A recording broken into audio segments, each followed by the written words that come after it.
Hey, what is up everyone? Coach King here from Cebu, Philippines. In today's masterclass, we're gonna talk about bike handling skills, some drills and some techniques and tricks that you can do on your bike so life will be easier on the bike. You'll go faster and you'll be safer on the bike. So stay tuned till the end of the video. Checkpoint. Hi, checkpoint. Checkpoint.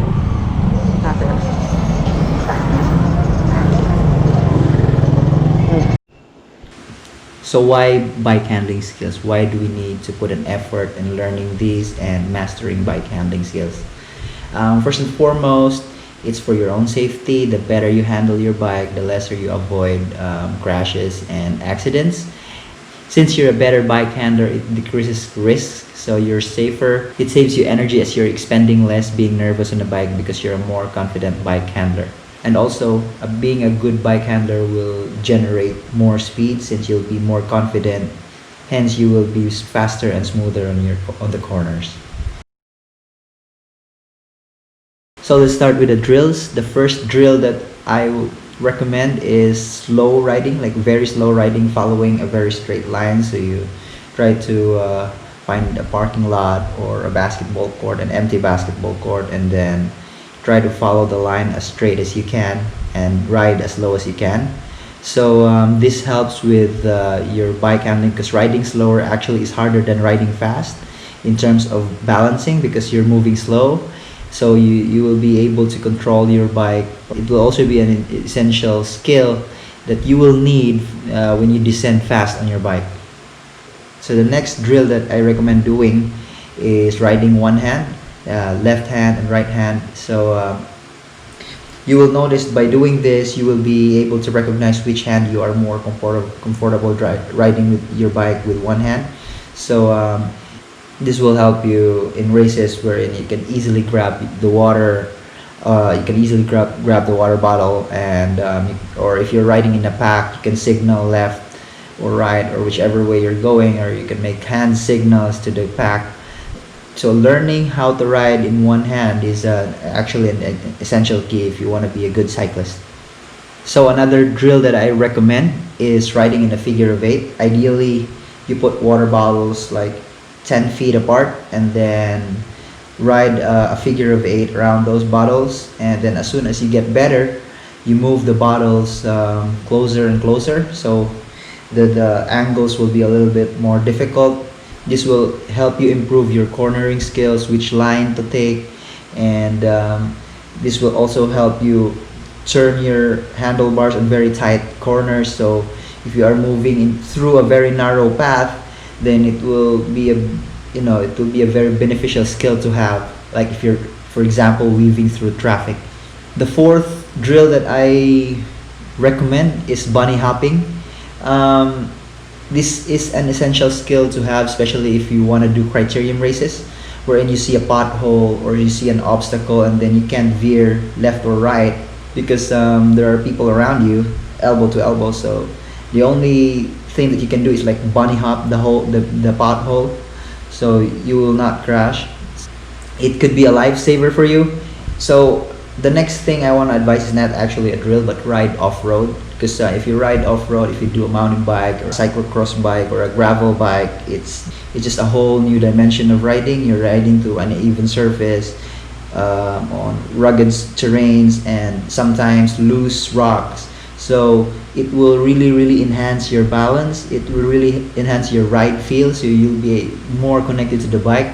And I can guarantee you, if you ride a lot of mountain biking, the moment you go back to road, everything will feel really easy. Hey guys, I'm sort of adding this tip in the fly. I just want to tell you that just ride often. I think it's the last advice I can give you. Obviously, after doing all these drills, you're not gonna wake up riding like Peter Sagan or Bromodi. They themselves didn't ride that well overnight, so just takes a lot of practice and takes a lot of riding. So just ride consistently and just ride often, and then you'll be able to improve your ride feel, and as soon as you get the hang of it, you'll be able to improve your riding. So what we're talking about next is actually a bike skill rather than a drill. So how do you ride your bike out of the saddle? So first and foremost, why do we need to learn this? We usually ride out of the saddle when we're climbing hills. Another thing is when we're trying to shift muscle groups, which muscle groups we are using, so we can alleviate aches and pains. And also if you're a road cyclist, if you're doing criteriums in the off season, or if it's part of your training, you can't win races if you can't ride out of the saddle, if you can sprint out of the saddle. So riding out of the saddle helps by generating more force into the pedals. Ideally, you just do this sporadically during the ride, and you don't do very long intervals of riding out of the saddle, because you're actually expending more. You're actually using more muscles and using more muscle group. So instead of just your legs, you'll be using your shoulders, your biceps, your core. So it's actually easier in your legs because everything is helping. You're pulling the bars, but it's more taxing to your aerobic system because since more muscles are being used, you're consuming more oxygen. So riding out of the saddle is actually more on technique rather than effort. For sure, it requires more effort than being seated, but it's not actually as hard as it looks. It's way harder than just being seated, but you can, if you're doing a long climb, you can, it's gonna be detrimental for you if you're riding the whole climb seated, because you're just using the same muscle over and over again. Compared to some people who knows how to stand out of the saddle, they can they can change position and just alleviate a few aches, and also they can accelerate through corners and just steep ramps and hairpins.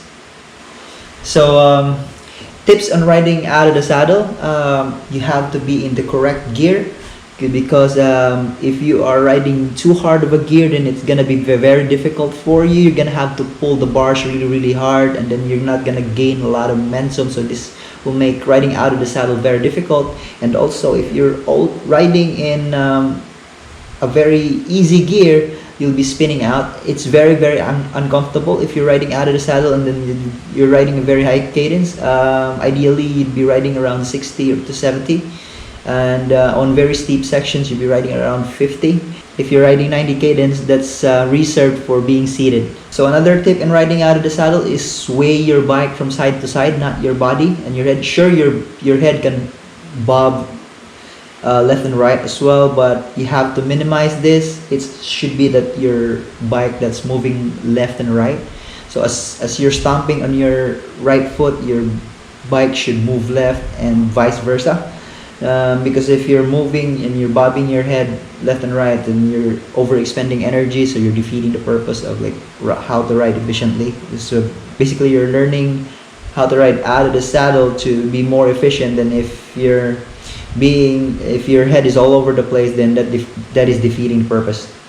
All right, another tip that I can give you is when you're in your pedal stroke, don't push all the way to the bottom of your stroke. Rather, if your foot is already close to the 6 o'clock position, just glide through there and start pulling the other feet forward, or moving the other feet so that you can start another pedal stroke down on the opposite feet.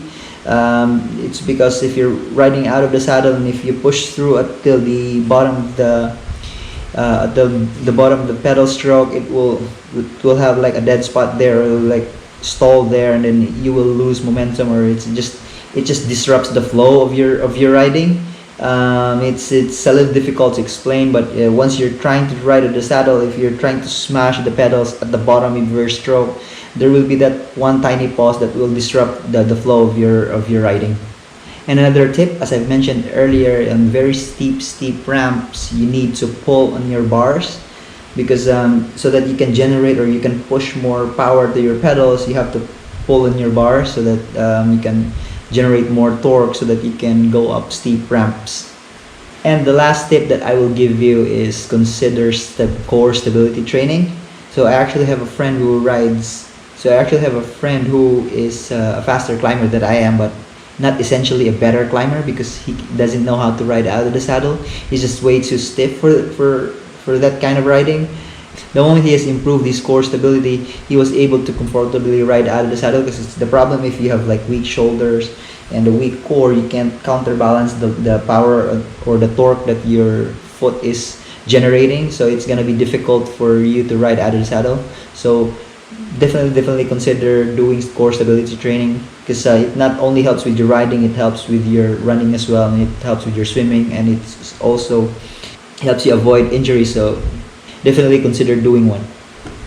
Since we're on the topic of climbing, try to move your body a little bit forward relative to the saddle, because since you are riding on an incline, then your bike's pointing up, your bum is actually more backwards in relative to your bottom bracket. So if you want to utilize the same muscle group as you are when you are riding on a flat surface, then definitely move forward so you can generate more force. You can utilize your cycling muscles more. So the last skill that I recommend is not actually essential, but it's sort of a trick. It's a cool thing to have in your bag. It especially helps when you're riding through junctions and traffic lights.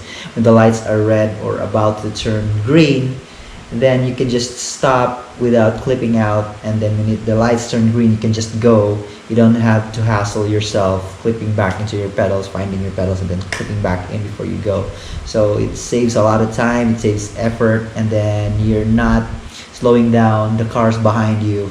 So if you are practicing this skill, I would suggest you ride up into a just slight gradient, so that you will be like pushing against the gradients. You will have that resistance, so as soon as you put pressure into your pedals, you will move forward, but then as soon as you slacken off, you'll move backwards. So that back and forth motion will be your movement, and compared to like just standing really still, that back and forth motion will help you with your balance. Another thing is, don't try this with your bike shoes right away. Try to use your slippers or running shoes first, and ideally you would want to practice in the grass area, so in the event of a fall, you will not bruise yourself if you are on grass.